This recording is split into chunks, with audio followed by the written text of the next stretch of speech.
Hello, welcome back on the channel.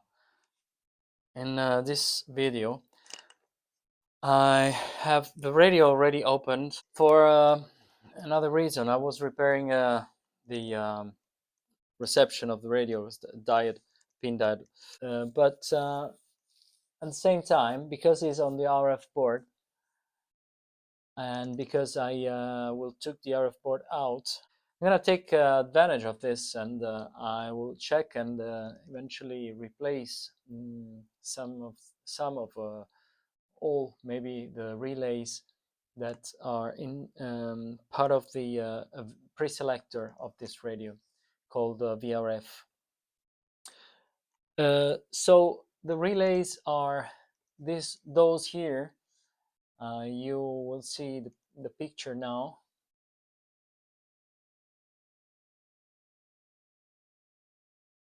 And basically they select combination of capacitors, inductors, as you can see here in the schematic.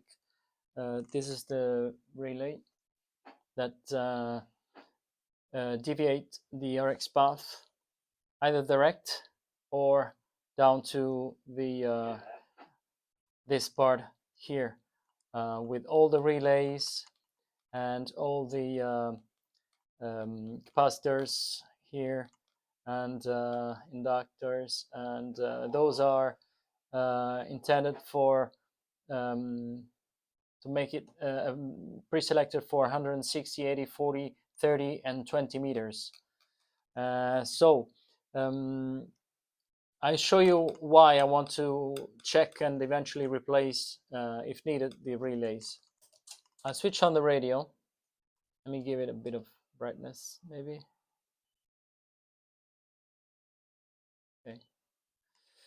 I show you why. So I will inject a signal into the RF unit, like if it's a signal coming from an antenna. So this is the carrier beating with in a single sideband is 1 kilohertz. Okay, the carrier is a 261. Okay, so if I switch on the VRF now, we are on 20. You can do it pushing this button here, and this light will illuminate. See, we had a loss in the signal from 6.5 to down to 4, 6.5 down to 4. Okay, and this indicator here in the middle gives you the indication of where the filter is now as its peak of. Okay, so you can adjust using the channel knob, VRF knob up there. You can adjust the peak left or right, and as you can see, the signal get lost the further you get away from the center of frequency. Okay, it looks like in this band the VRF, regardless of the insertion loss, looks like it's stable. But if we go, for example, on 40 meters, 7.1, you see, I still have the VRF and the signal is almost lost. There you go. So we've got the same signal, but when I engage the VRF, I completely lose it. And if I now move the filter,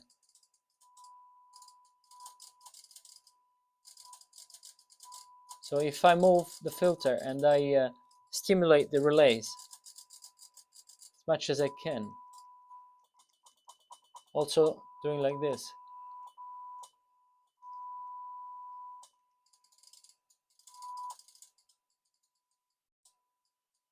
I don't know if you can hear, but let me give 10 dB more. Another 10. Okay, this is minus 7.3. Let's go minus 7.3. Sorry, I'll put this down. Minus 7.3 dBm. Okay, oops, this is too much. Minus 7.3 dBm. Okay, so This is S9. With the VRF in line, it goes down to an S5, which is a pretty damn high loss. It's almost, it's about 20 dB. 20 dB. If I go down 20 dB, we are about there. So 18 dB maybe. Okay, so this is, there you go. Look now. Now the VRF is in line, and I had a loss of just from 9 to 7. So less loss than before. Now 7.5. You see? So it's not stable. If I move the peak, now we are at the same position, the same starting position, and we are at S8. So if I take it off, 9, 8, 9, 8. The beginning was going down to 4. Huh? So as you can see, I just demonstrated the issue with this VRF. There you go. I just moved a little bit the peak, and the signal dropped down enormously.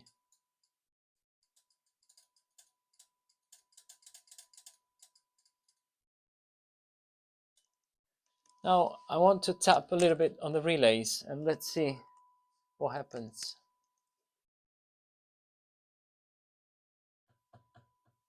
You see?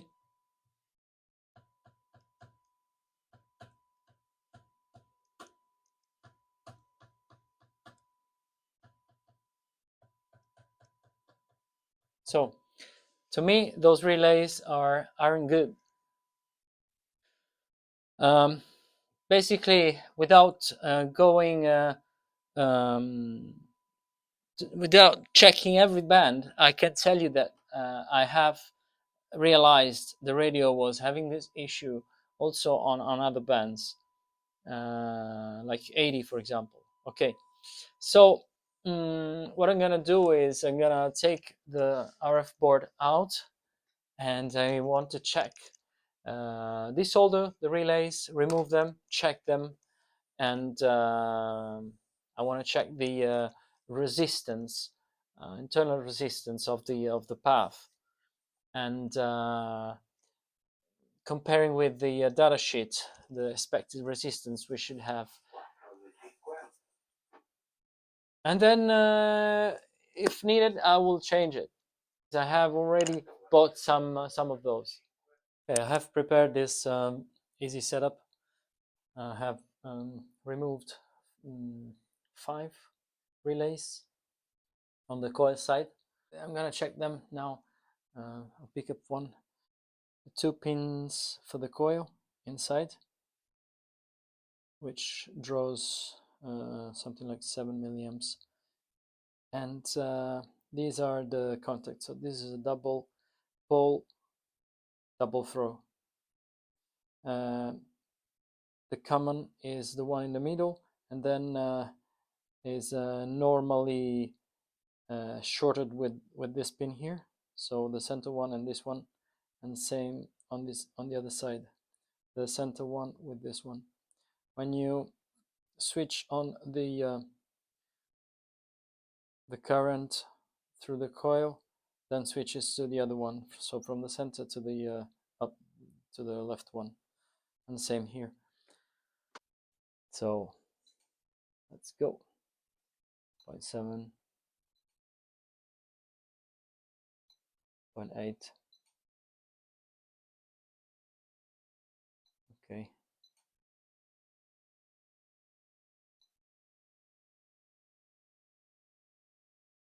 About 1.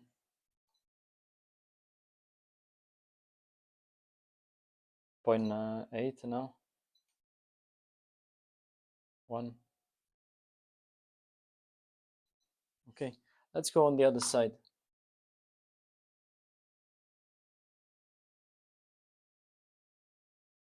Ooh, 200 ohms, and not steady at all. So this side is a fail, and obviously I'm gonna throw the entire relay away. Now I'll check all the other ones, and then I'll let you know how many I found good or not. We can make another one together. Let's see this one. 1, 2. This is already not promising. 1.5, 1.1, 1.9. Not promising.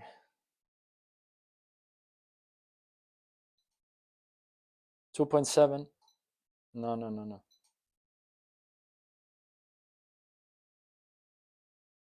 4. No.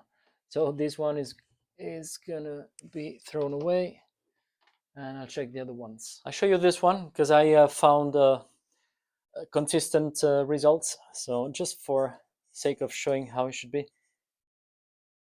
See, 0.1.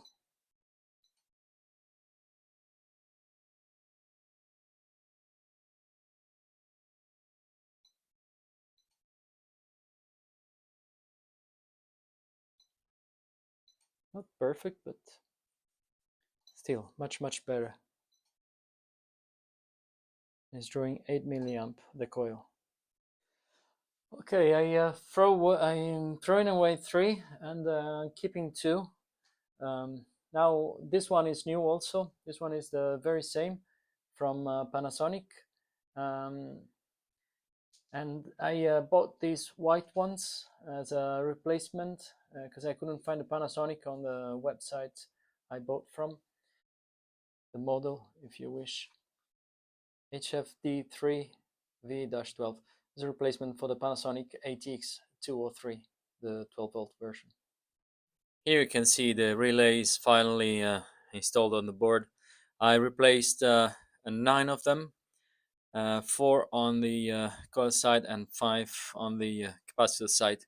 Even though they were good, at least the one from the capacitor side, they were okay. Actually, I found 3 defective on the coil side, but nevertheless I decided to replace 9 because I bought them.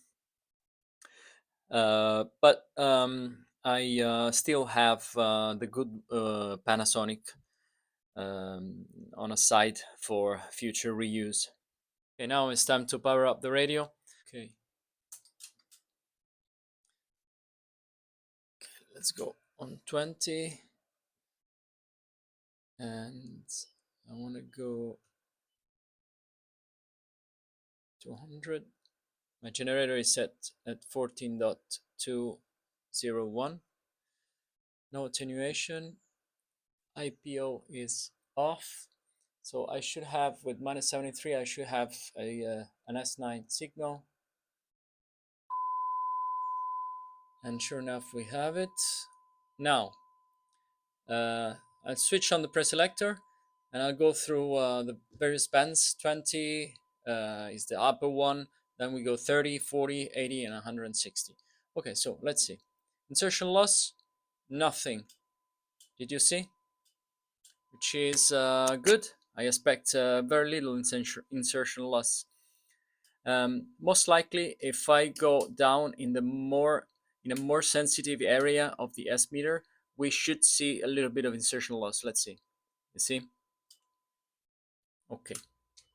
Now I'll start moving the coils.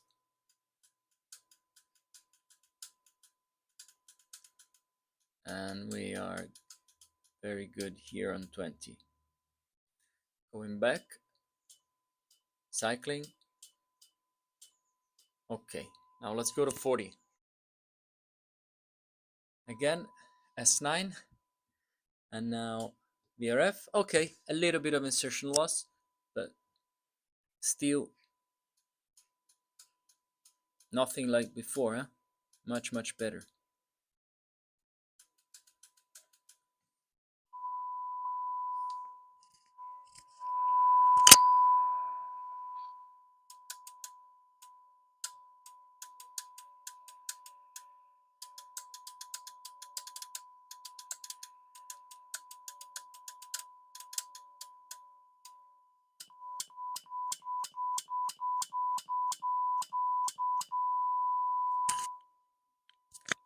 I see a very good performance on 40 meters. I don't have the issues we had before. Very stable, very reliable. I can cycle on and off, no issues whatsoever. And also moving the peak of the filter, working great. They are aligned already. They have the peak in the middle. All right, let's go to 80 meters. Okay, great. VRF is in line. No insertion loss, or very little, I should say. And stable, reliable. Now we move the peak. Looks like here on this band, the filter is has a lower Q. You see, I cannot bring the signal down as far as I could go with the higher bands. And the last band now, 160 meters. Let's go 1850. We are on LSB, and here we go. Okay, here we have a little more loss, but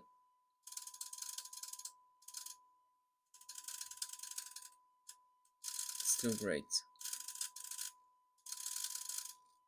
Okay, cycle on and off. I forgot 30 meters. Also, we have it here.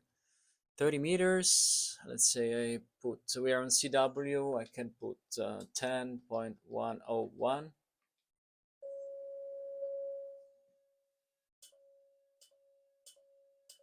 There you go. And stable, reliable also here. And let me move the peak.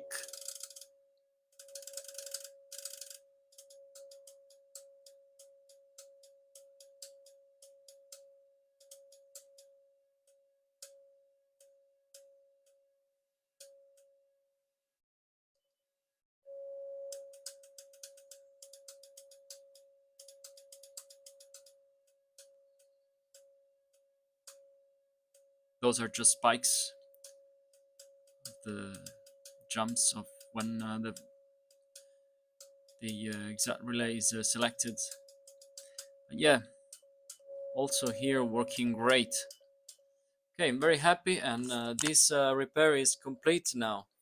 Thank you for watching, and I hope this was helpful for somebody else who have the same problem, or maybe don't even know.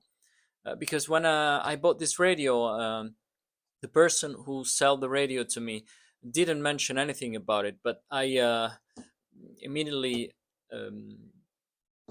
realized this issue since the beginning. That was intermittent. Okay, and then it got worse with the time. That's why I thought to the relays, and then here we go. Now it's fixed. So check your radio, your FT-1000, and see if it behaves the right way or not. If not, you know what to do if you have the skill to do it. All the best. Thanks for watching the video. 7-3. Until the next time.